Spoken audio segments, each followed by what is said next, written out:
All right, so the almighty Chris Sims himself, if you haven't seen it, I like Chris Sims as a whole. He put Hendon Hooker, the quarterback out of Tennessee, as his number 3 quarterback prospect, and there's actual reason for this. Again, some people think it's just a hot take. I don't. I think there's actual logic behind liking Hendon Hooker, while also some issues that I would, put in there for why I would not quite have him as number 3 on my board, although I might not have him not in the top 4. I think I can understand an argument of having him higher than some other players who other people like. Trying to be cagey, not give away what my actual order is until the podcast happens when I give it out. But let's talk about Hooker himself and what he is as a prospect. Let's start off with this play. The reality is his tape is quite good, and I would say his tape is easily better than like Anthony Richardson and Will Levis's, for example. I think that he definitely has a leg up on both those guys. And here's a good example of what he can do well, where it's zone coverage. And you see the concept on the screen. You have a receiver who's going to try to get into a gap in coverage. Watch how when Hooker takes the snap, he's going to look down the field. And right here, there's a window to make this throw, but it's not a wide open window. It's actually a pretty tough window to make this throw. However, no worries, Hooker is still able to fit it through that window. Really good throw as he's able to make it, and they're able to pick up a first down right there. He is a very accurate quarterback. There's no denying it. He's a guy who can make these throws really consistently. There's only one area I've seen him miss throws too consistently. Something like this, where it's going to be it's a man coverage play, so one-on-one, and just one-on-one, you have a go route situation. Seems simple enough. Hooker takes a snap. The corner is going to actually fall down. Hooker still overthrows this ball. He'll miss some deep throws. He will. That's kind of one negative I have on his game. It's not a massive negative because, again, it's not like he misses all of them or anything, and he can throw the ball a long way, but I would say that his accuracy isn't quite where I'd want it to be while not being terrible. Like something like this is a good example of it's essentially going to turn into a one-on-one matchup. It's zone coverage. You see the go route on the screen. Watch as Hooker takes the snap. He runs the play action. He looks down the field, and okay, this one is definitely not quite as wide open. The corner has remained standing, which is ideal, but still, Hooker's going to take a chance here. And watch him throw the ball from his own 35-yard line. It ends up getting caught at the 10-yard line, so very good stuff right there, throwing the ball 55 yards down the field with accuracy. So when he hits on these, it looks incredible, and he can throw the ball a long way. Not totally accurate, but not like a mess deep either. It's just that, maybe the accuracy a bit inconsistent for my liking, but definitely when it hits, it looks very good. This is also another thing that he does really well, I would say. It's going to be man coverage on this play, and watch what happens. Hooker takes the snap. He runs a play action.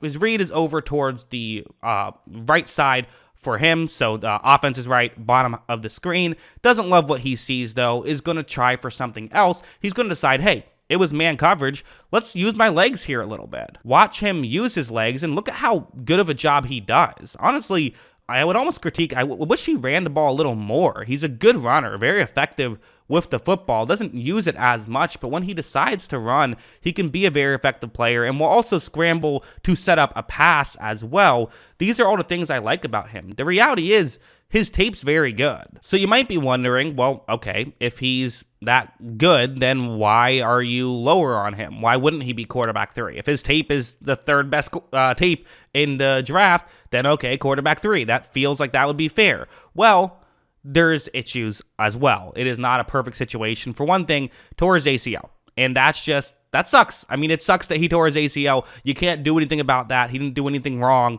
necessarily, but there's a concern there. And while a torn ACL is certainly not as concerning as it once was, I would think, there are some concerns to have about the torn ACL, but it's far from a big deal, right? Because just doctors are better now. They can fix that kind of stuff, which is cool and definitely awesome. There still are some concerns. It's just, there just are. And the fact that, okay, he's probably not going to play next year then because of that, you would maybe, if you're drafting him in the first round, you would like to, be able to at least get him some experience. You don't have to wait an entire year to make this happen, especially if he's not like a first overall pick quality player. Tua was someone who had injury issues coming into the league, but at the same time, he was someone who teams felt like, okay, this guy could be a franchise guy. We'll give him several years to let him develop. I don't know if people view Hooker in the same way, and even with his tape, which I think is very good, I don't think it would be fair to view him in the same way that people viewed Tua coming out of college. So that's an issue. I think the bigger issue, though, the guy's 25 years old. I mean, he's an adult. Like, he's been playing football for a minute, and the fact that he, played 5 years in Tennessee, that means that it gives you time to master the offense. And not just that, but when you're 24 playing against 19-year-olds, you are going to play better. That's just part of it, is you get better as you get older, especially when it's such a mental position, quarterbacking, that being able to be a smart player, which he is a smart player, is less impressive as a 24-year-old than it is as a 21-year-old. It just is, because you've had more time to figure that stuff out.